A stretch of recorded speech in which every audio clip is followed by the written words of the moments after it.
नमस्ते दोस्तों। UFC 321 हो गया समाप्त और काफ़ी डिसअपॉइंटिंग एंड रहा। अबू धाबी में ये इवेंट था, लोग 3-3 बजे तक इंडियन फैंस जगे थे इस इवेंट को देखने के लिए।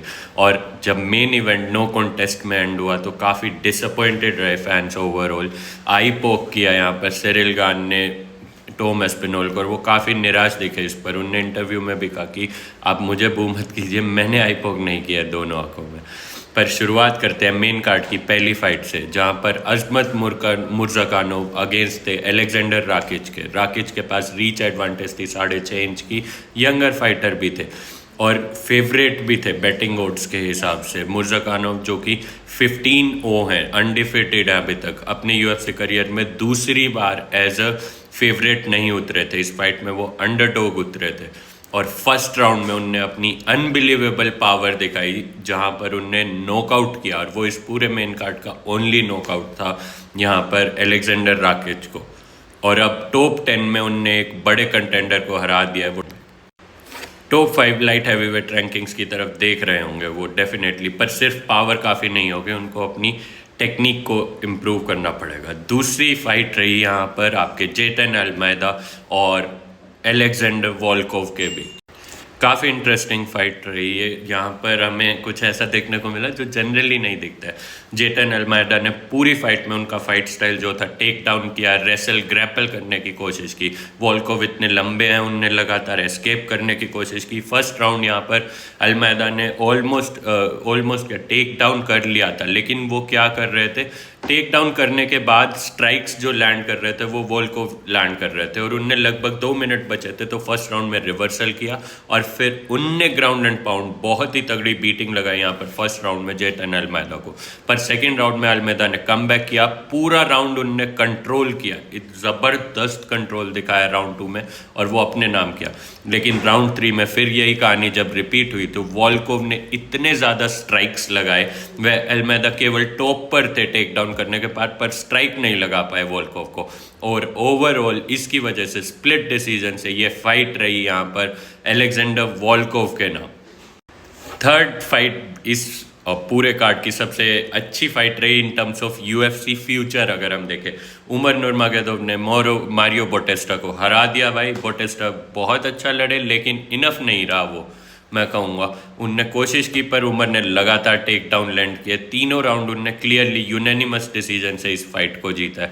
ज़बरदस्त एक आधी सिग्निफिकेंट स्ट्राइक्स यहाँ पर मारियो बोटेस्टा ने लगाई, पर इनफ नहीं था वो उमर को रोकने के लिए, और इसकी वजह से बैंटम वेट डिवीजन पूरा खुल गया है। मेहराब अगले महीने फिर दिसंबर 6 के कार्ड में फिर लड़ रहे हैं। इस साल का चौथा उनका वर्ल्ड टाइटल डिफेंस है, और इसी के साथ वो एक साल में सबसे ज़्यादा वर्ल्ड टाइटल डिफेंस करने वाले यूएफसी फाइटर बन जाएंगे, रिकॉर्ड अपने नाम करेंगे।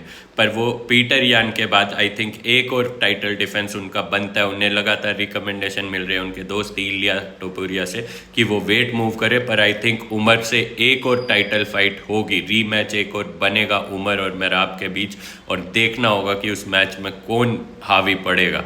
पर उमर ने अपना दावा पेश कर दिया उस टाइटल फाइट के लिए, उस टाइटल कंटेंडरशिप के लिए। फिर टाइम था दोस्तों को मेन इवेंट का, जो था मैकेंजी टर्न और वर्ना येंडीरोवा के बीच। दोनों ही ब्राज़ील से आती है, दोनों ही 2020 में एक बार फिर पहली बार लड़ी थी, जहाँ पर मैकेंजी टर्न ने क्लियर विन अपने नाम की थी यूनानिमस डिसीजन से। और इस बार स्ट्रोवेट टाइटल फाइट के लिए वो 5 साल बाद दोबारा भिड़ रहे थे, और मैकेंजी टर्न ने फिर से इस पूरी फाइट को अपने नाम किया, ज़्यादा स्ट्राइक्स लगाए, टेक डाउन ऑल दो येंडीरोवा ने अपने नाम ज़्यादा किए, पर उसके बावजूद मैकेंजी टर्न का डिफेंस बहुत ही सुपर सॉलिड रहा। उन्होंने ग्राउंड पर भी इक्वल स्ट्राइक्स लगाने की कोशिश की, और ओवरऑल जब तक फाइट स्टैंडिंग में लड़ी गई वहाँ पर मैकेंजी टर्न ने ज़्यादा स्ट्राइक लगाकर डोमिनेट किया, सिग्निफिकेंट ज़्यादा स्ट्राइक उनके थे, डैमेज भी ज़्यादा उनने लैंड किया, और इसी वजह से वो बन गई हैं विमेंस स्ट्रोवेट चैम्पियन। अब बारी आती है दोस्तों मेन इवेंट की। सबसे बड़ा आकर्षण होता है किसी भी यूएफसी पीपीवी का मेन इवेंट, और वहाँ पर टाइटल डिफेंड करने वाले थे अपना यूएफसी हैवीवेट चैंपियन बनने के बाद टॉम एस्पिनोल। कहा जा रहा था उनके करियर की सबसे टफ फाइट है, 1-1.5 साल के वेट के बाद आ रहे थे वो, जब वो लगातार यहाँ पर जॉन जोन्स से लड़ना चाहते थे, पर जॉन जोन्स ने उनको कई बार कॉन्ट्रैक्ट बोला गया, कॉन्ट्रैक्ट साइन होगा, और एंड में जोन्स रिटायर हो गए।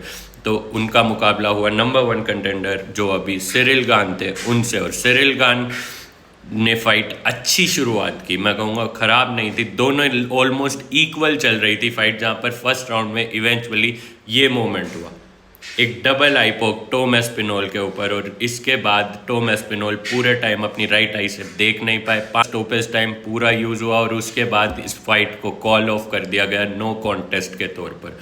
काफ़ी डिसअपॉइंटिंग एंड रहा सभी फैंस के लिए जो वेट कर रहे थे इस हैवी वेट टाइटल का। और इसके बाद आते हैं ये 2 ट्वीट कि वाइट हाउस पर Alex Pereira wants to fight Jon Jones, और जॉन जोन्स ने उस ट्वीट को रीट्वीट और रिप्लाई करते हुए बोला है, let's fight, I will bring my best skills against you in the White House card. तो क्या डेना वाइट फाइनली तैयार है कि भाई वाइट हाउस में main event baddest man on planet Jon Jones versus Alex Poatan Pereira. अगर आपको ये वीडियो पसंद आई हो तो इस वीडियो को लाइक कीजिए, शेयर कीजिए, चैनल को सब्सक्राइब कीजिए। धन्यवाद।